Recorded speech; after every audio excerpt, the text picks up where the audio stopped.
Pemirsa, Olga Lydia ternyata tetap berbicara vokal tentang pornografi di Indonesia. Olga tak segan-segan bicara di forum diskusi untuk menyampaikan pemikirannya. Dan kemarin Olga muncul sebagai salah satu pembicara dalam diskusi tentang pornografi. Masihkah Olga menyoal tentang RUU anti pornografi dan porno aksi? Ini dia liputannya.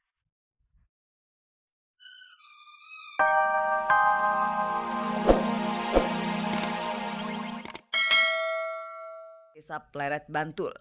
Sejumlah artis diantaranya Rieke Diah Pitaloka, Jens Shalimar, dan Angel Elga tak mau ketinggalan dalam kegiatan kemanusiaan yang dimotori sebuah partai politik ini.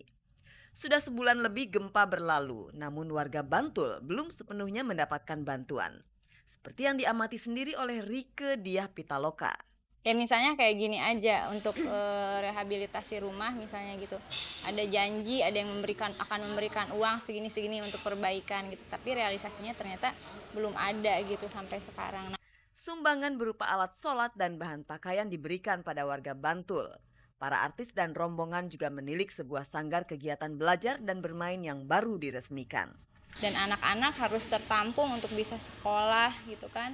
Untuk bisa punya tempat bermain. Nah, mungkin juga hal lain yang perlu diutamakan yaitu tadi bagaimana anak-anak punya ruang untuk tetap belajar, untuk tempat bermain itu.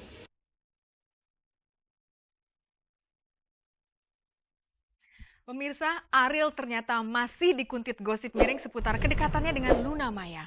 Gosip itu sempat menghilang setelah Ariel menikahi Sarah Amelia.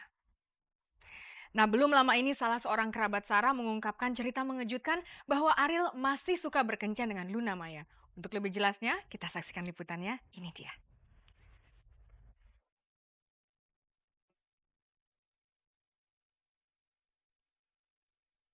Baru saja kita melihat Ariel memestakan ulang tahun pertama anaknya, meski saat itu Ariel datang terlambat.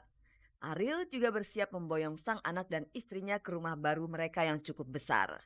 Tak ada kata lain selain Ariel sangat serius membangun keluarga kecilnya. Orang pun jadi melupakan semua gosip miring yang selama ini menguntit kehidupan mereka berdua. Ketika semua orang gembira untuk Ariel dan keluarganya, tiba-tiba gosip lama yang sudah terkubur ternyata bangkit kembali. Salah seorang kerabat Sarah Amelia mengabarkan kepada wartawan bahwa Ariel ternyata masih suka bermain api karena sering sembunyi-sembunyi menemui Luna Maya.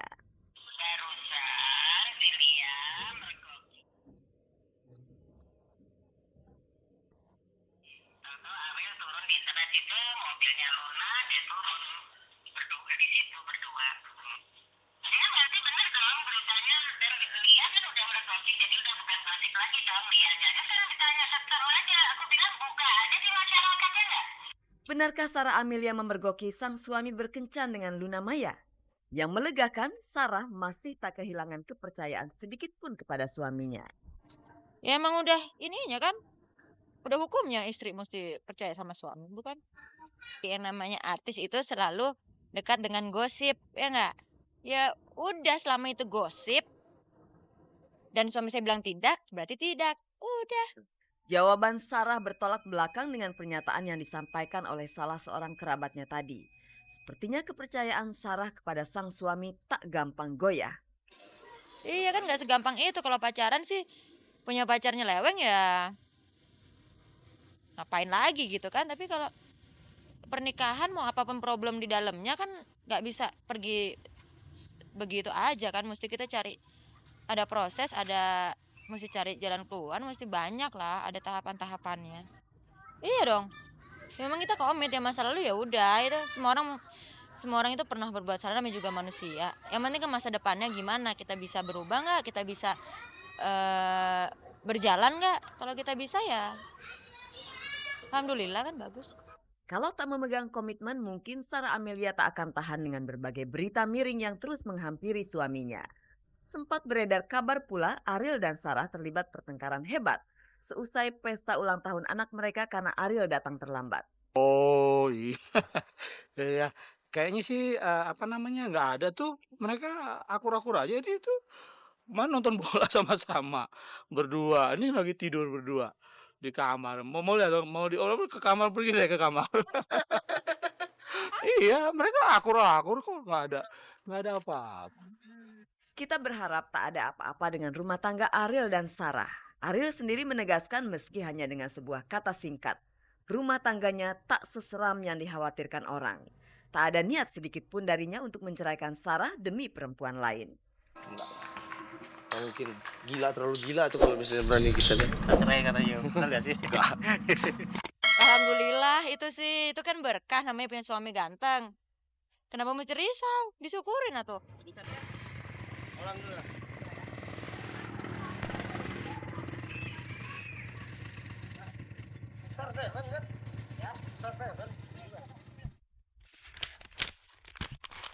Pemirsa, Olga Lydia ternyata tetap berbicara vokal tentang pornografi di Indonesia. Olga tak segan-segan bicara di forum diskusi untuk menyampaikan pemikirannya. Dan kemarin Olga muncul sebagai salah satu pembicara dalam diskusi tentang pornografi. Masihkah Olga menyoal tentang RUU anti pornografi dan porno aksi? Ini dia liputannya.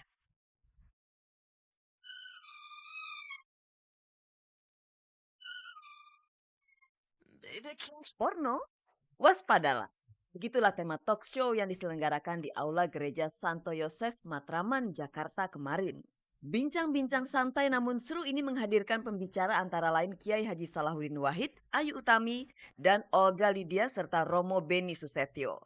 Semua pembicara prihatin dengan praktek pornografi yang merajalela di Indonesia. Hanya saja solusinya tak harus terletak pada RUU anti pornografi dan porno aksi yang kini sudah berubah nama menjadi RUU pornografi dan porno aksi atau RUU PP. Harus ada ruang publik yang cukup untuk membedah asas, guna dan manfaat dari RUU pornografi dan porno aksi itu sebelum disahkan.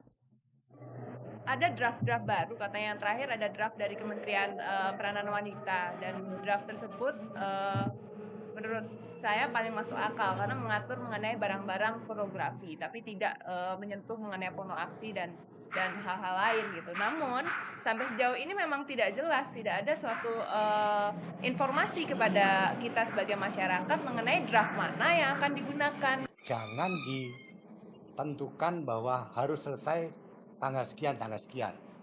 Harus ada ruang terbuka bagi semua pihak yang tidak setuju untuk mengetahui draft mana yang akan disahkan dan berilah mereka kesempatan untuk mengomentari draft itu gitu. Itu fair, permainan yang fair gitu loh. Jangan kayak sembunyi-sembunyi. Saya pikir ini nggak benar kan. Kita ingin diskusi, tidak ingin demo gede-gedean pendukung. Ini kan kayak pemilihan Indonesian Idol aja kan, nggak begitu kan. Pornografi ada di pikiran setiap manusia. Karena itu pendidikan akhlak manusialah yang seharusnya mendapat perhatian utama. Itulah intisari yang disampaikan oleh Romo Beni. Romo juga menyoroti tentang melempemnya wibawa hukum Indonesia sehingga membiarkan praktek-praktek pornografi terjadi di depan mata.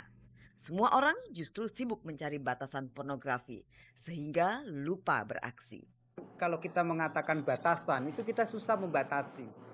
Jadi jangan kita coba batasan apa. Tapi yang penting adalah bagaimana negara mengatur regulasi barangnya dan produsennya. Bahwa barang-barang itu tidak bisa dijangkau oleh anak-anak.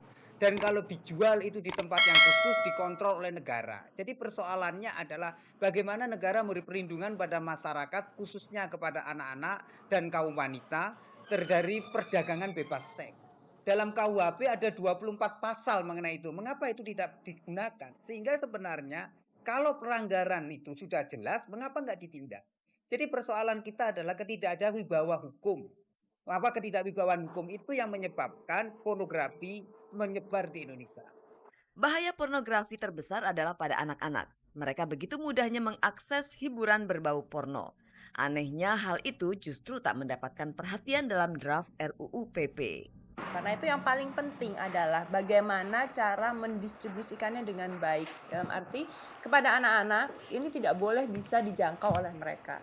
Dan tidak hanya terpaku dalam cetak saja seperti yang dirumuskan dalam RUU APP dan gambar, tapi juga di internet itu juga harus dirumuskan gitu. Dalam arti harus ada pemblokiran untuk anak-anak, harus ada sistem yang diciptakan oleh pemerintah. Itu harusnya merupakan tanggung jawab dari pemerintah, tapi bukan ngurusin bagaimana cara orang berpakaian, bagaimana cara orang bergerak, bagaimana orang bertingkah laku, itu urusan pribadi. Jadi kelihatannya di sini pemerintah agak rancu antara masalah publik dengan masalah pribadi.